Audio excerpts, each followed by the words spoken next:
नमस्कार दोस्तों, मैं जीत आप सबका अकेडमी में वेलकम करता हूं। कैसे हैं आप लोग और कैसी चली आपकी तैयारी। आज हम यहां पर डिस्कस करेंगे इंडिया के नंबर 1 विलेज। भारत का पहला स्मार्ट गांव कौन सा है? तो धनौरा, जो कि राजस्थान में पड़ता है। भारत का पहला, यदि आपसे पूछा जाए, टूरिज्म विलेज जो है कौन सा है, तो आप बोलिएगा पूचमपल्ली, जो कि तेलंगाना में पड़ता है। भारत का पहला, यदि आपसे पूछा जाए, इको टूरिज्म विलेज कौन सा है? कुबलांगी गांव, जो कि इंपॉर्टेंट है।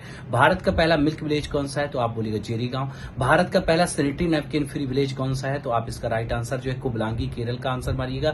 यदि आपसे कहा जाए भारत का पहला 100% सोलर एनर्जी पावर्ड जो है विलेज कौन सा हुआ? मोडेरा गांव, जो कि 2022 के करंट के समाचार पत्रों में देखा गया है। वहीं यदि आपसे कहा जाए भारत का पहला, यदि आपसे कहा जाए जियो थर्मल विलेज कौन सा हुआ है? तो पूगा विलेज, जो कि लद्दाख में पड़ता है। भारत का पहला, यदि आपसे कहा जाए कार्बन न्यूट्रल विलेज कौन सा हुआ है? तो पल्ली गांव, जो कि इंपॉर्टेंट है। भारत का पहला जो है, यदि आपसे कहा जाए ओपन डेफिकेशन फ्री जो विलेज है, यदि आपसे कहा जाए कौन हुआ है? तो आप बोलिएगा साउथ मोलंग, जो है मिजोरम का गांव। भारत का यदि आपसे कहा जाए पहला यहां पर हनी विलेज कौन है? तो मागर, जो कि महाराष्ट्र में पड़ता है।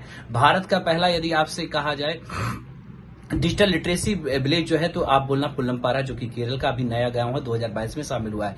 तो ये कुछ इंपॉर्टेंट भारत के गांव हैं जो 2022 में न्यूज में रहे हैं। इनको जरूर आप एक बार ध्यान से सुनिएगा, मोस्ट इंपॉर्टेंट है। Thank you so much.